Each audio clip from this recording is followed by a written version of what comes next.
Welcome to Our Highest Work, a podcast where we're gathering the best ideas for spiritually based business success and where we're gathering a global community of mutual support. My name is George Kao, and today I have a special format for you. One of my clients and friends is going to be interviewing me on the topic of optimal performance especially for solopreneurs.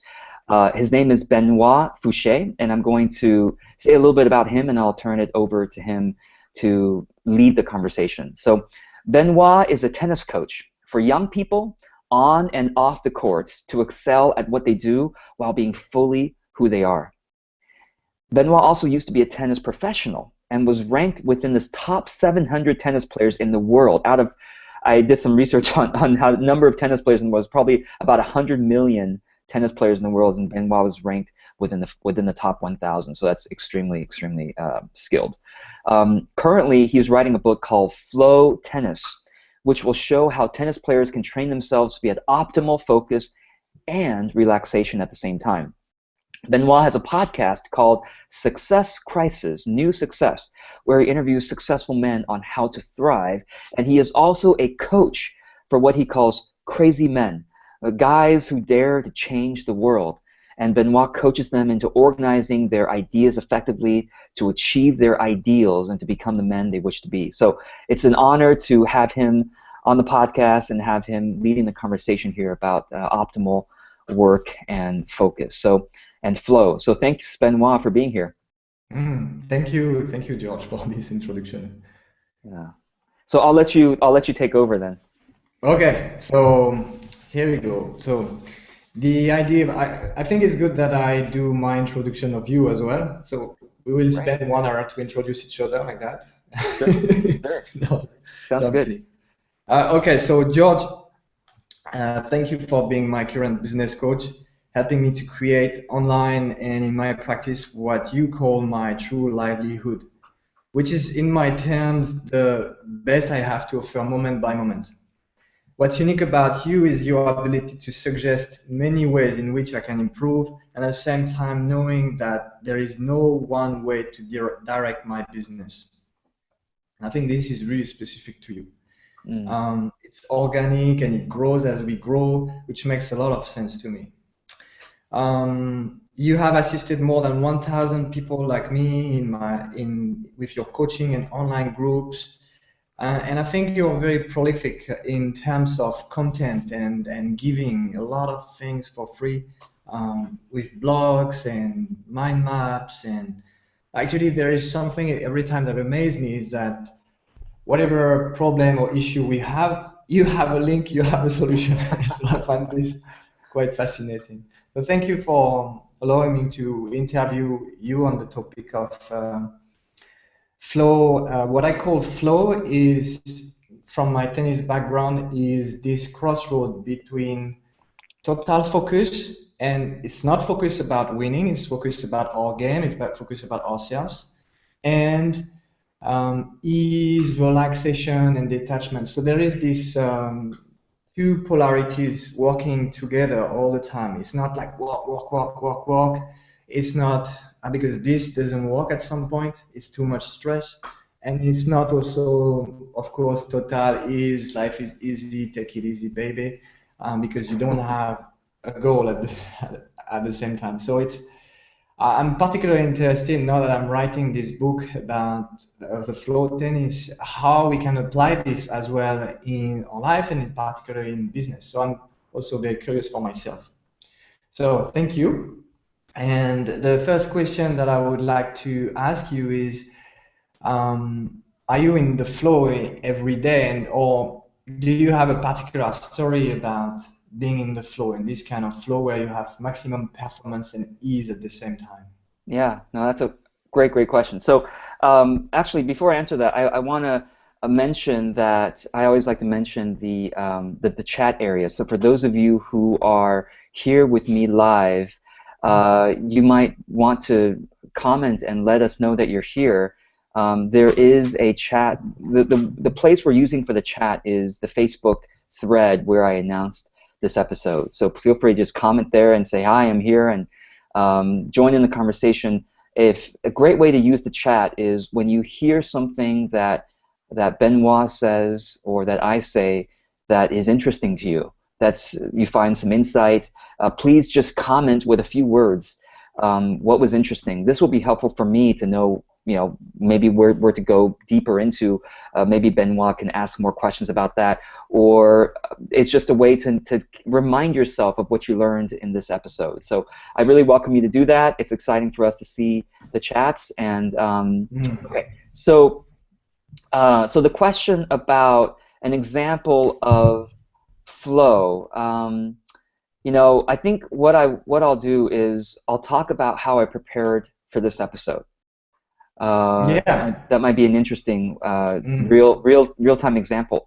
So the way I prepared the content of this episode was, first I spent a few minutes quickly, and that's the key, a few minutes quickly writing an initial draft, a very short draft of ideas, which of course in this case we were working on this together, so I sent it to you.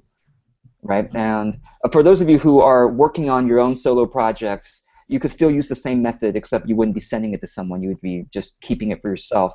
Or of course you can ask a friend to help you, put something together, and you can send that to that person, partly for accountability maybe, or partly for some feedback, right? Okay, so I sent a quick draft of ideas to Benoit, and then I basically waited for Benoit's response, which of course gave me some time to incubate what I've written to you, right, Benoit? So you came back with your list of questions, and when you came back with your list of questions, I let it marinate overnight. And so I really believe in the idea of sleeping on something, and so I basically, oh, and I'm... Is it in your phone or my phone? No, I think it's yours. It's in my place. It's not my phone. Sorry, I'm gonna... That's okay. No worries, man. No worries. It's okay? Give me 1 second. Okay, sure.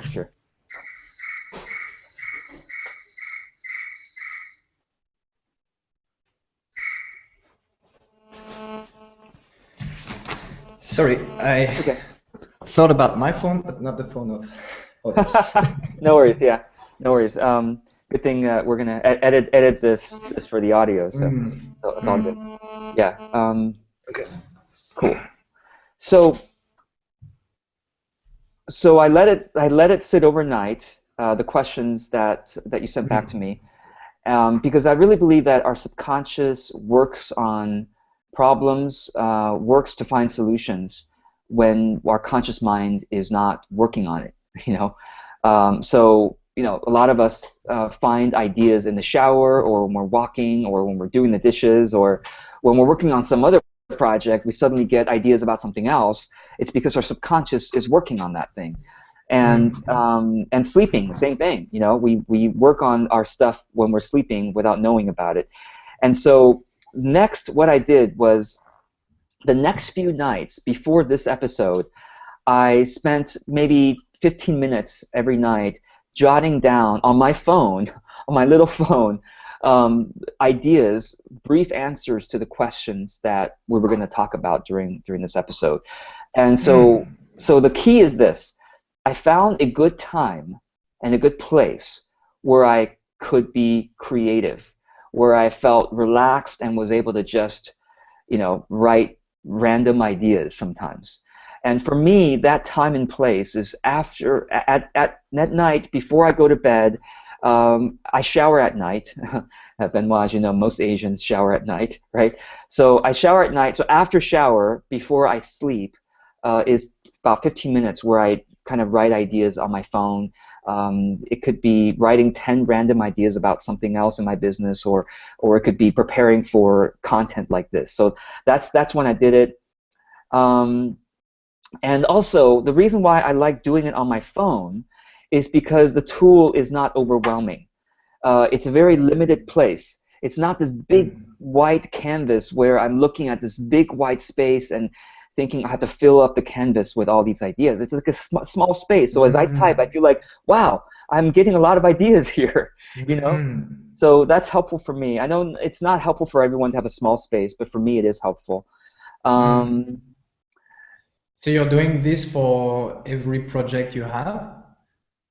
Yeah, every project where I need to brainstorm, I need ideas, I will use that optimal time and place, which again is after my shower, before I sleep, in my Mm. small little area to write down ideas. Exactly. Mm. Yeah. So So you so think, then so then the question, of course, is all of us need to find that optimal time and place where we are. Well, you could say you're either relaxed, but you're kind of alert. You're alert and relaxed at the same time, mm. right? Yeah, when you said that, for me, it's not very convenient, but it's always on my motorbike. Oh And my so, gosh. I have thoughts coming and I'm like, hold on. No, not no, no. And then sometimes, and if I don't pick it up, I forget. It's like this. I think it's great you have a system to take your unconscious mind thoughts and track it and put it here. Yes, yes, exactly. Well, let me make a suggestion then.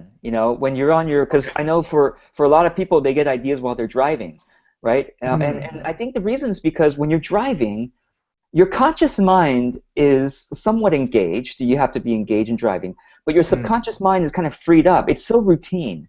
And for a lot of people, driving is relaxing. And so, especially if they're driving a path that they know, or a route that they know. So, um, the key, it's a strange thing about our mind is when the conscious mind is engaged. Well, let me think about the ways. It's sort of like when we are doing something that's routine, that we don't really have to think much about, Mm. um, the subconscious starts giving us ideas, and and there's a part of our conscious mind that is freed up to engage with those ideas, to say, oh yeah, that is a good idea, or hey, what about this? What about that? And we can think more about the ideas. So showering, washing dishes, driving on your bike. Now, one thing that could help you to remember those ideas and to think about them is to use your fingers. Okay, of course you have to keep your your hand on Mm. the handlebar, but you can almost like use your Mm. thumb to say, okay, the first idea that just came to me was this. Okay, next idea that came to Mm. me was this. I'll tell you the way I learned this was I went to a 10-day silent meditation retreat where we were Mm. not allowed to write and we could not read. Yeah. But every evening we listened to about an hour of lecture. And it was, I mean, the ideas were amazing, but we couldn't write. And so I was forced, I was like, oh my gosh, I have to remember this stuff. So I was forced to start memorizing ideas with my hands. Like, okay, the first idea was this. Okay, next idea was this. And I started memorizing ideas. And when I ran out of fingers, I started saying, well, this segment of this finger means this. This segment of Mm. finger. And by the time I Mm. got back home, I had over 100 ideas I was able to memorize with my hands. Mm. And so, Mm. so that, you might want to try that next time you're on your bike. Yeah. I will not have two hands to write down your lectures, but it's probably useful, especially for people who are kinesthetic like me. I think it's pretty useful. And I find it funny that in a silence retreat, the idea is to, I guess, for meditation, is to not having anything in your mind, and then you are with all these thoughts. I need to remember this and this and that. Yeah, exactly. Yeah, that It's was cool. tough. That was very challenging. Yeah. Okay, so that's for the preparation. So for the preparation, you use your shower and you have a moment where your unconscious mind works for you and you kind of schedule this. Okay, and and now when it's about during the moment when you are engaged in something, I'm more interested. I'm interested in this. Now, do you have some ritual and habits to help you also to be really focused? Mm, yeah, yeah. So, one of the habits that I find really helpful is intentional breathing. And what I mean by this is very simple. For me, this is how I do it. And this is deep breathing. And you could do it, anybody can do it anytime, even when you're on your motorbike, right? Or when you're focused, even when you're in a meeting with someone, you can do some easy, gentle, deep. It's gentle, it's deep breathing, but it's gentle. So I breathe in, and as I breathe in, I think about love, and I literally imagine I'm breathing in molecules of love. Mm. And I have this strange theory that the universe is literally made of love and light. And maybe one day physics will be so advanced that we'll discover that literally everything is made of light, and we'll be even be able to subtly find that maybe it's all made of love, you know, something like so. I imagine I'm breathing in molecules of love, and as I breathe out, I think about what I'm exhaling into the world, what I'm giving into the world, right? And so what I say is I say diligence, breathing in love, breathing out diligence, or breathing out focus. Or sometimes if I am needing to find some compassion and focus on serving someone or a particular project, I'll breathe out service. So this is something I do all the time throughout the day. It's very helpful for me to come back and remember that. Now, That's yeah, fantastic. yeah. Let me comment on this because I like the parallel with tennis. One of the key elements to be in the zone, in the flow, is to use the breathing, is to breathe with the ball, to inhale and exhale with the ball. Yeah. And one idea, I never used this idea, but one idea that I had was the inhale is to get the inspiration, exhale is to express my creativity with the ball where I want to place it. And it feels the same when you say inhale, I'm full of love, exhale, I'm giving to the world, I'm with what I'm focusing on. Yeah, exactly right. And one more thing I'll say is throughout the day, I have 3 moments where I call them my holistic pauses. And this is often after a client call, but it can be after, it can be before any project you need to work on where you know you need some focus, okay? Or after something intense, like a client call or an episode or something you've done. So it can be after something or before something, okay? And my holistic pause is 5 things. Again, I like the number 5 because I can use my fingers to remember what they are. So the first thing I do is I lay down on the floor and I completely try to breathe. I just lay down on the floor for maybe 30 seconds to a minute. And I relax, and as I breathe, I imagine I feel the floor supporting me. I feel that my weight is very heavy on the floor, but the floor just amazingly very supportive of who I am. And so that helps me to totally relax, at least for a little bit. And then the second thing I do is I get up and I do some stretching. So I stretch my arms, I stretch my body by leaning forward. I do some stretching of my arms, and because I type a lot for my work, so it's important to kind of keep the arms stretched and things like that. I do some of this, stretching my neck, and then the third thing I do is I memorize. I remember some mantra or some quote, some spiritual quote that inspires me. So one example of a quote is, "To action alone hast thou a right, and never at all to its fruits. Let not the fruits of action be thy motive, neither let there be in you any attachment to inaction." So don't be lazy as well, but don't be doing things for the results. Do things. And so basically the end of that quote says, so by working without attachment, one attains the supreme. And so the idea, this is a quote from the Bhagavad Gita, the Hindu scripture.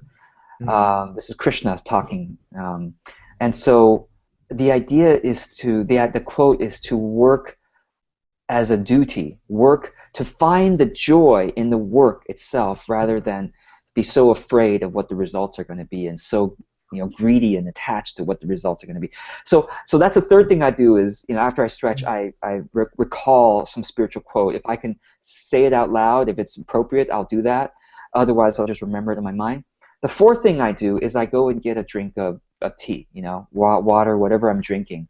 I will drink it, and as I drink it, I give thanks for the water. I just give thanks and I drink it kind of more mindfully. And finally, a fifth thing I do is I go back to my computer, ready to work again, and I'll do maybe 3 of the intentional breathing: in love, out diligence, or in love, out focus, or in love, out service. And so that's really helpful for me. What does throughout the that day. give you? How do you feel after that? Yeah, after that, I feel refreshed, even just a little bit refreshed and ready to take on the next project. Yeah, Wow, this is awesome. yeah, This yeah, is awesome. So I would like to comment on two things. The first thing is again with to be in the flow is not total focus. That otherwise is we are burning. We need to have moment to replenish. So yes. it's like this is what you're doing, especially when you lie down and then so that's the first thing that comes to mind. And the second thing is one thing that I said in the intro that I really appreciate is this detachment that you have for the result and how things need to shape. And as a coach, we have this tendency to have a formula to fix things. To okay, this is the thing, and then this plus this, and this person has to do that. But what there is with you is that you have the ability to say, okay, this is what I think that would be the best, and then you listen. You have this moment to listen and to adjust to what I think and I feel. And so I believe that the practice you have with the quotes and detachment helps you to really be present after with what the person wants instead of your own agenda. Like, Mm, like the mind wanting to have a result and showing you a good coach and showing that all these things. that's interesting. Wow. Yeah, thank you for that observation. I really appreciate that. Mm. It's interesting that I feel like over the years, as I experience lots and lots of people's businesses, as they grow, as they try different things, as and also in my own business, I've become what I call agnostic to results. What I mean is, a funny thing, I use the word agnostic because in my personal life, I could say I'm a person of faith. I really believe I have such a strong faith in, the spiritual side of the world.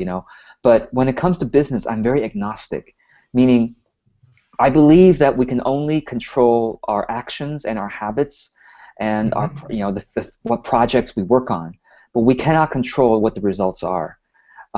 Even the smartest marketers in the world um, frequently, continually even, fail, quote unquote, in some campaigns. You would think that, oh, only beginners fail. Smart business people, they don't fail. They just always succeed. But no, I found that the the smartest marketers, as I talk to them, they regularly fail in certain campaigns, even though they use all their smartest marketing ideas and business ideas, because you know to action alone we have a right, and not to its fruits. It's sort of like the universe will determine what the fruits are, and all we can do is do our best to work with diligence and hopefully with joy as well. Yeah. Yeah. There is in the book of the Agassi book called Open, there is this quote that he says, it's like, control what you can control, Andre. And it's exactly Mm. this, focus on what you can control. And on the core is always this, it's like focus. That's why I'm teaching coaching on our game, on who we are, and not about the result, because the result we never control. There is Yes. someone else there, there clients, there is always other things. So Yeah. yeah, that's Yeah. cool what you're saying. Yeah, absolutely. Yeah, no, totally true. What one more thing I'll say about being focused, I think this is really important, is getting enough sleep. Mm. And I think that this is so obvious, of course, everyone knows that we should get enough sleep, but here's the key, okay? The key is, when do we get ready for sleep? For me, anyway, this is the key. So what I mean is, I am clear every night what time I start my routine for getting ready for bed. And my routine is about an hour and 15 minutes from the time I start my routine to the time it's lights out. And so it's Wow. things like, putting away the dishes, or putting away, leftovers, or, bringing out the dog for one last time, and, bringing stuff into the bedroom, and, taking a shower, doing my hygiene stuff, and then also doing my little writing. And so it's an hour and 15 minutes. So if I know I need at least 7.5 hours of sleep a night to be functional the next day. And I always wake up, well, nowadays I wake up at 7 o'clock, right? So I need to be asleep, lights out by 11:30 p.m. And so I give myself a half-hour buffer. I start the routine at 9:45. I'm hopefully lights out by 11. Sometimes it goes up to 11:30. And so I think that's important because a lot of us fantasize about getting to sleep, but I think where we fail is being clear about the time we start that routine at night. And so I just invite everyone who's watching and listening to this to think about when. So for some of us, it's when do we shut down the computer, right? Or when do we stop the TV? Or it's that time of the night that we stop and start heading to bed. Now, the other thing that's really helpful for my focus is the afternoon nap. So I must take at least a 12-minute nap every afternoon after lunch. If I do not do it, I am just sleepy all afternoon. I'm not optimal. I'm not. It's just not. But if I take at least 12 minutes, if somehow 12 minutes for me, I'm able to rest. Sometimes I don't fall asleep, but I usually do. Even for 1 minute, I fall asleep, and even the 1 minute of drifting off to sleep and then waking back up somehow refreshes me a lot. So I'll set my alarm for 15 minutes if I can. If I can, I set an alarm for 18 to 20 minutes. But it really, really helps. So there you go. That's a couple of other focus.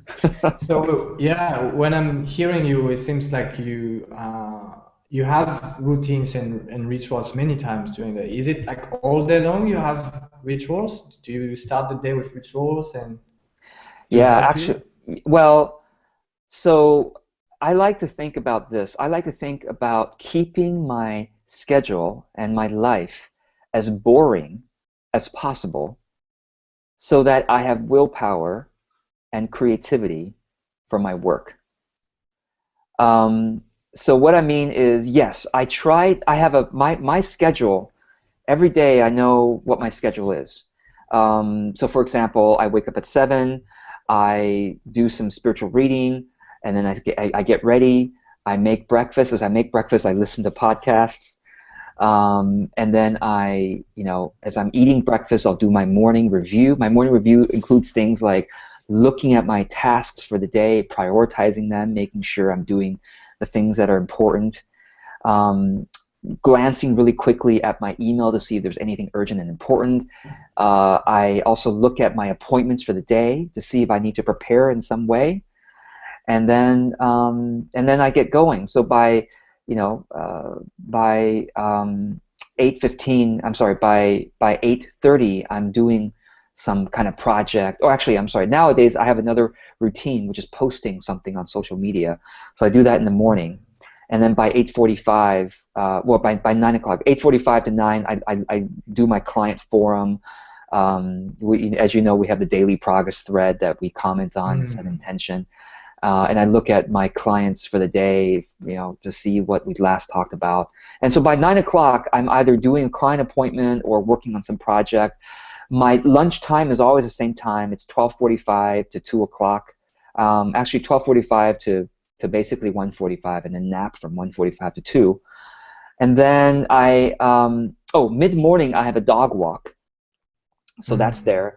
Late afternoon, I have another shorter dog walk. And then I end my workday at 6:30. And then evening has a routine. We eat dinner, and then we, watch some educational video, like a TED Talk. And then, evening is time for doing personal tasks. Before 9:45 is when the routine is. So yeah, I try to keep my schedule as stable as possible. And I find that, I have some clients, and I know some people who travel a lot. And by a lot, I mean, if you travel once a month, to me, that's a lot. Because when I travel, I need a couple days to recuperate and get back into rhythm. Because travel throws everything off. And so I feel like I try to minimize travel. I only travel about 3 times a year, and that's all family stuff. I never travel to business events except if I'm speaking or something like that. That's maybe once a year or something like that. But I try to minimize travel. I try to minimize going out to activities. I mean, if you look at my schedule, like, George, you lead such a boring life. I mean, most of my weekends and evenings are completely open and empty. I don't go to networking events. I don't go anywhere. Once in a while, I have a dinner or lunch with a friend or a colleague, but it's very boring. But as a result, though, I have the willpower, because there have been studies that show that the more decisions you have to make in your day, the less willpower you have and the less energy you have for creativity. So I try to minimize the decisions I make. Okay, one example, I wear the same thing every day. I have a uniform. Basically, I have this shirt I got from from a store. I have basically several shirts that are exactly the same style except different colors, and then I have the same pants except different colors, and nobody sees my pants anyway. I always have half the body, and so I wear the same thing every day. Like basically, I'll wear the same style every single day. And so I don't have to think about what I'm wearing. It's all the same. And I eat the same thing for breakfast. It's a green smoothie with the same ingredients. I'll switch out the fruit. Sometimes it's berries, sometimes it's banana or whatever. But So yeah. for someone who's listening now, and for me, it's like in my mind, there are still, I understand this willpower thing. I understand this. I have also habits, not as much as you for sure, but it's difficult to have as many as you. Um, but there is this voice in me, wow, I don't want a boring life, I don't want to have the same day, something every day. Yeah. So it's really difficult to see the benefits. Yeah. That's interesting. No, that's really interesting. Yeah, I think that well, I would say this. I try to have fun on the weekends, So on the weekends, I try to make sure we go and do something different, do something interesting. Saturdays and Sundays are pretty much empty for me. I don't schedule anything Saturdays, Sundays. I don't have any business. I don't have any work. I just let my appointment schedule be completely as blank as possible. Sometimes I'll have a personal engagement, but yeah. So weekends are for fun, are for something different and creative. Evenings are also. Oh, I should say. I mean, every evening we as we eat dinner, we watch something. So it's usually some kind of exciting TV show or. So that brings kind of excitement into our life, kind of like the media we consume, my wife and I together. But also I think work is very exciting because every time I talk to a client, yes, that's the point, some challenge, it's some challenge or some project or some opportunity, and we're talking about it and we're working on it. So I think that brings excitement to me as well. Yeah. Yeah, the fun is in your work as well. Right. Yeah, and I think that's not really helpful. necessarily the diversity of things, and it's more about what you're doing every day, the choice you have made to follow your path. Yes. Yes. Yeah. One question I want to come back to is how do you make decision about what you choose? What is the most important during your day? Because we have so many things, and maybe not everyone is a solopreneur having the schedule and 10 hours during the day available. Like for me, I do different activities, and at some point I have to take my motorbike and go to teach tennis to these kids. And so I have maybe 2 hours on morning, maybe 1 hour. And so it's like, how do you choose? Because there are so many possibilities. Yeah, there are. Yeah, it really, especially as a business owner, there's you are your own boss. Nobody is telling you what you have to do. You have to tell yourself what to do. You have to, and I think that's the hardest work, isn't it? It's determining what to work on. Seems to be. Yeah. So, well, not only this is that determine what to work on and what to say no to. This is right. So yeah, challenging. Yeah. Totally. So here's what I would say about this. I actually. So all of us want to get to the place where we can work on whatever we feel like working on, right? Whatever juices us in the moment, whatever energizes us in the moment, and to work on that. And all of us want to get there. And I will tell you that I'm grateful to say that for probably half of my work week, by hours. I get to work on whatever I want to work on. But the way I got there was okay. That's actually true. I think my entire week I work on what I want to work on. The question is the want. What motivates the want? For some of us, for some people listening, the want is they have to make money. They have to get enough clients, right? And so there is a motivation there. And the motivation is I've got to get enough clients. I've got to make enough money. So now the key is this. You need a roadmap. And you need to have clear actions for how to get from where you are to where the enough clients, enough money is. And if you are clear about the roadmap, okay, now again, all we can do is faithfully follow a reasonable roadmap and let the results be what they are, and we can adjust along the way, of course, based on immediate feedback. And we say, okay, we tried this campaign. This campaign worked in this way, but didn't work in that way. Well, let's adjust. Okay, so the roadmap is flexible, but still, it's a roadmap, because otherwise, if you're just doing whatever you want to do, you're not going to get to the goals you have. And so, in other words, let the want be not just motivated by moment-to-moment wishes, but let the want be motivated by your vision. The vision of having 5 clients, 10 clients, 30 clients, whatever the vision is. Then it's a roadmap saying, okay, that means I need to, do this many webinars, or I need to talk to this many referral partners, or I need to reach out to these potential clients that have been waiting for me to reach out to them, or whatever it is, whatever the roadmap is. Then you know that, okay, I know exactly what I have to do. Am I going to do that? When am I going to do that? I'm going to do that as soon as possible. Whenever I have a moment, whenever I have an hour, I need to work on that. So vision, roadmap, clear actions. And here's another important thing that helps me to determine what to work on is what I call time buckets. Time buckets. So some people might call this a schedule. I call it a time bucket, meaning I have certain hours during the week when I work on certain things. So for example, Thursdays, so every day I basically have somewhere between 1 to 4 hours of client calls.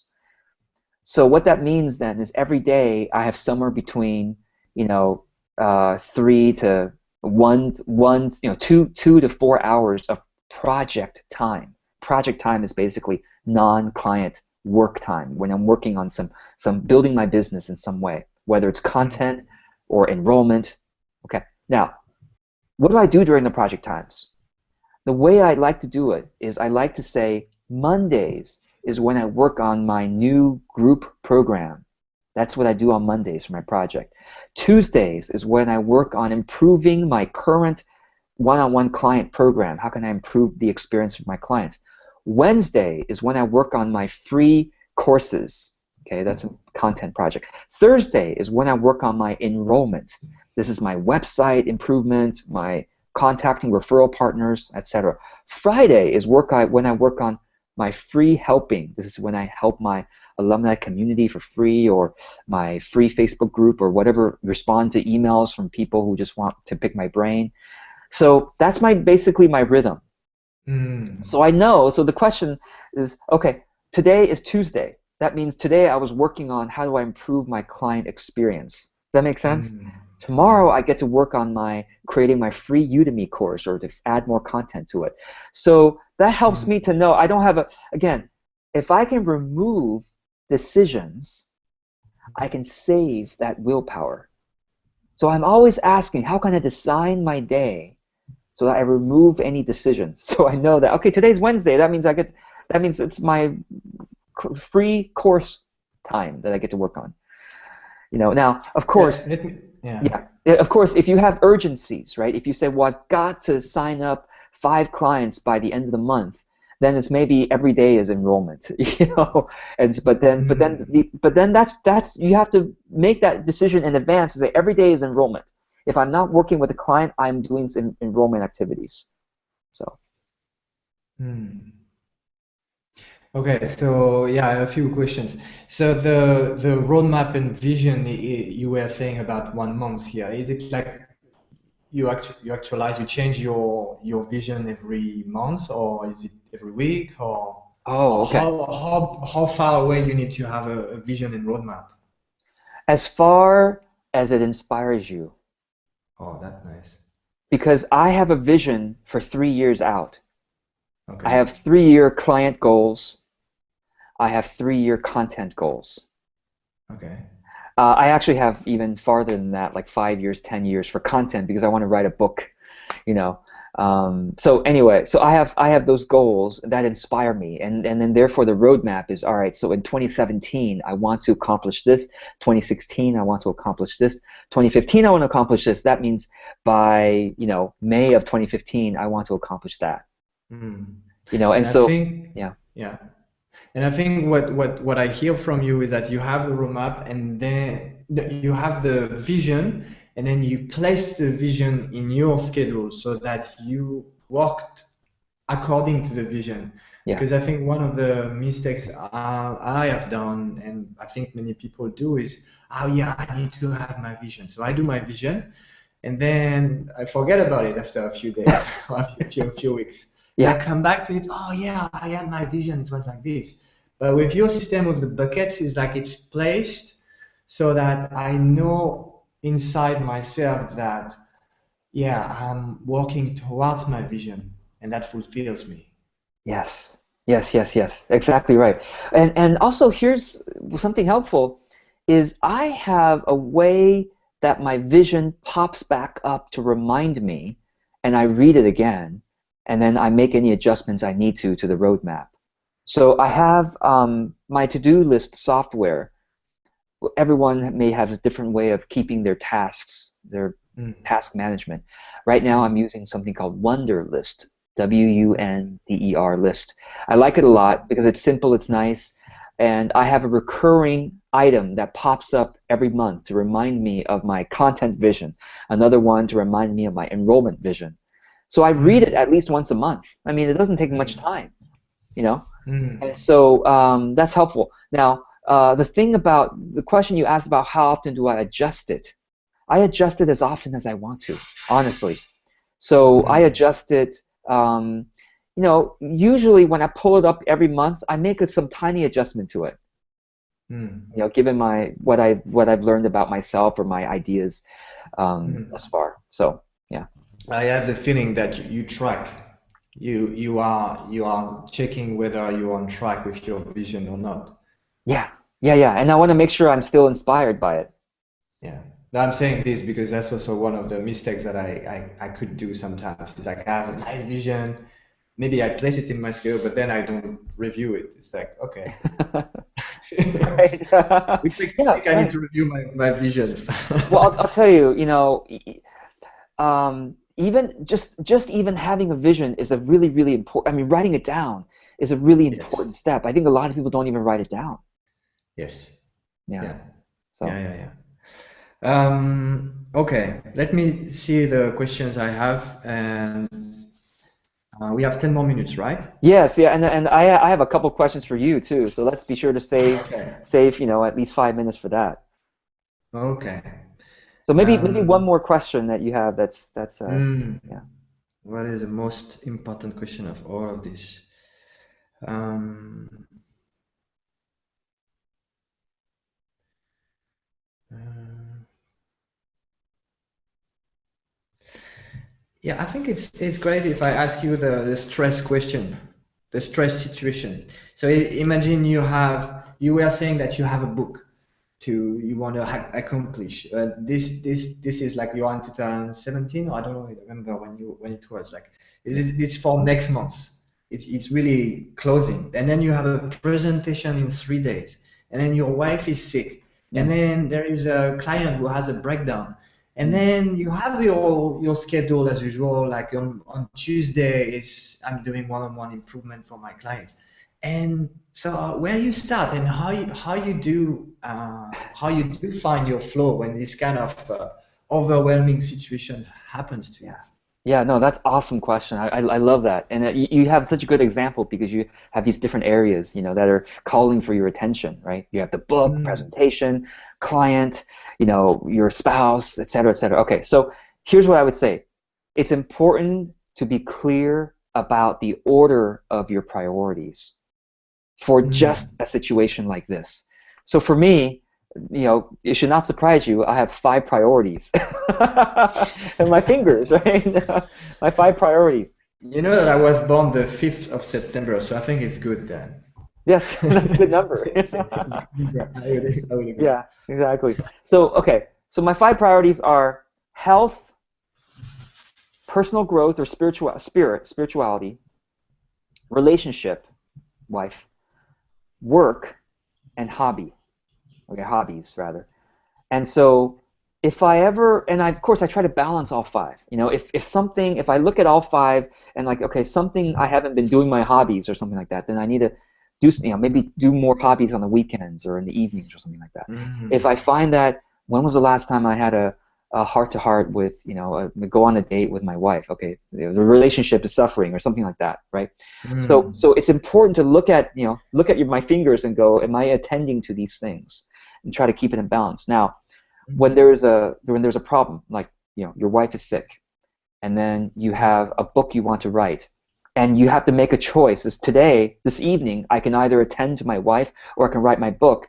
You look at your hands and say, well, which one comes first?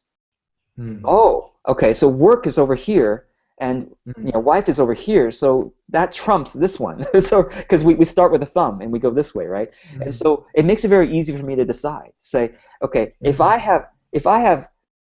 have only anything I have in life, if I have nothing else, I must have my health because otherwise I can't do anything else. If I have my Mm. health and I have nothing else in life, what must I have? I must have my spiritual growth because then I'm not internally happy, right? Then it Mm. doesn't make a difference. Doesn't Nothing else matters if I'm not internally happy. If I have health and I have internal happiness and I have nothing else, what must I have? A relationship. I know that that's so important to me.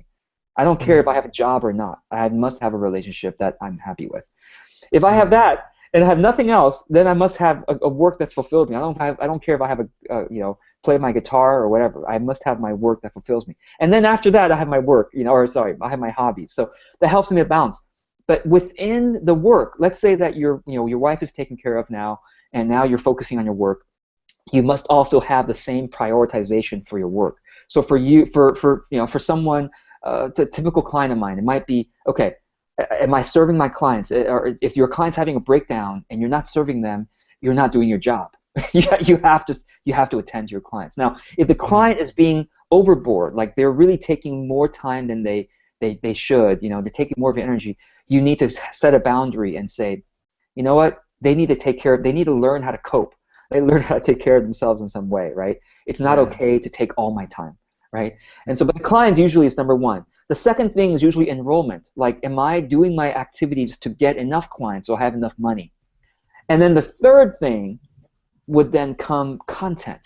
I'm sorry, the third thing might be program development. Am I developing my programs if I have multiple ways to earn money or something like that? And then the fourth might be your content, writing the Mm. book, posting on social Mm. media, doing a podcast. Does that make sense? Mm. Yeah, it makes a lot of sense. Yeah. So, Benoit, I want to ask you a couple questions now because we just have a few minutes left. Is that okay? All right, go for it. Okay. So, you have so many years of being a tennis champion, and Mm. really, I mean, for people who know your story, you've had such a wonderfully diverse life. You've achieved a lot of things in your life, and you've Mm. also coached a lot of champions and helped Mm. people become champions. So Mm. I know this is a big question, but you can talk about whatever interests you. What would you say is the most important thing for someone who wants to be a champion or have that mindset of a champion? What's the most important thing for them to remember or to do in their life? So let's say I'm coming to you and says, Benoit, I'm feeling beaten down by life, but I want to be a champion. How do I win at life? Mm. That's a cool question. Yeah. Um,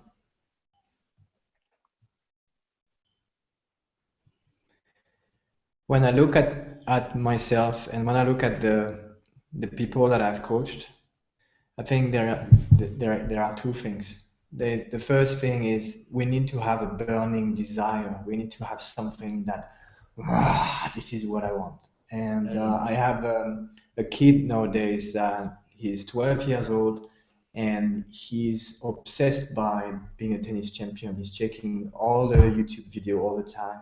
When I just present a new idea, straight away he's gonna do it by himself. Wow. And he's 12 years old, and it's just it's a total obsession. Mm. So there is this, but and this for most people, we don't touch it.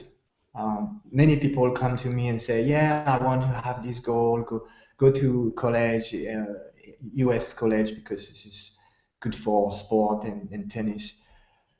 But it doesn't match their burning desire. What happens is that they have the parents telling them what to do. It's kind of an example. So it doesn't come from them. So this burning desire is very important. But on the other hand, is a bit what we said today. We need to have a balance of detachment and learning this. So this 12 years old, we are going to this path as well, because otherwise it burns him. I mean, it's, fire and water. So we need to have this burning desire and at the same time this detachment. So I really love your practice of breathing, because that's what I said I'm teaching as well on the court.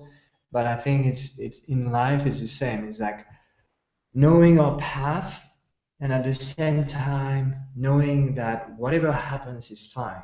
Yeah. So it seems paradoxal, because I want something really badly. Yes. In general, when you read or listen to people, they have a tendency to say, yeah, you need to have a clear vision, etc. But it's not enough. If you have only this, at some point it will crash. It will not work. We need to have also the aspect of wherever I am, I'm fine. It's all good. And I'm full of gratitude for what I have. No matter if it's not the body that I want, the result that I want, the money that I want, it's fine and it's okay. So having these two things for me is the crucial element for being a champion. That's my answer at this moment, actually. Wow. At least. I like it. I really like it. I mean, gosh, you could write a book on that too. Well, this is the idea of the flow tennis as well. It's like to have these two things. Yeah. That's awesome, man. I'm really looking forward to seeing the book.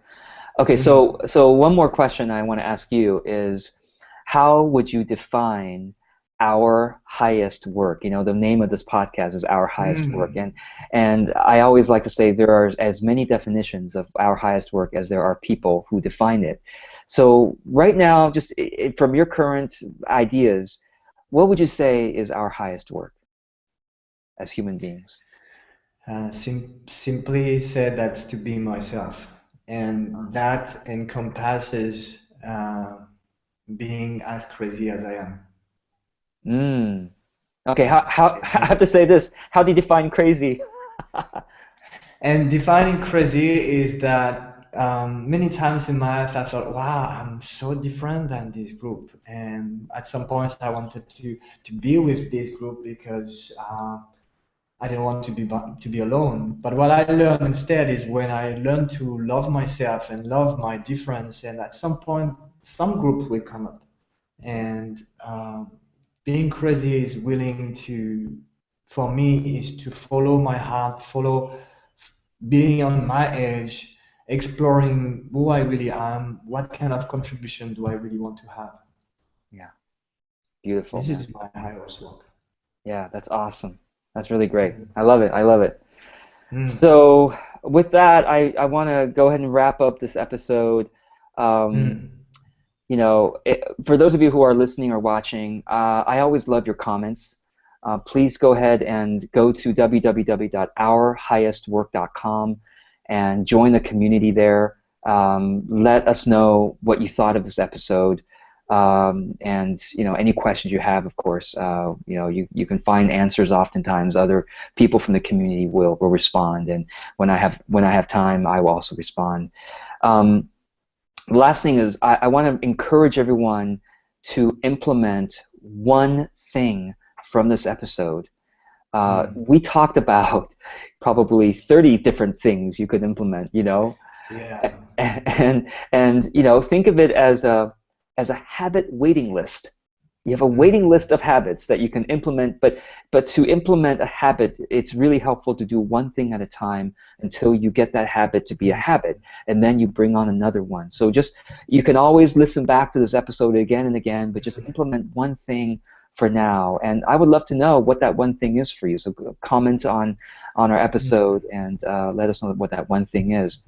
And just to end the episode, I always like to remind you and everyone that there is a force that is taking care of us more than we can imagine. We are taken care of and perfectly fine more than we can possibly imagine. So because of that, let us do our work with our highest work in mind. Let us work with diligence. Let us work with love. And until the next episode, be well.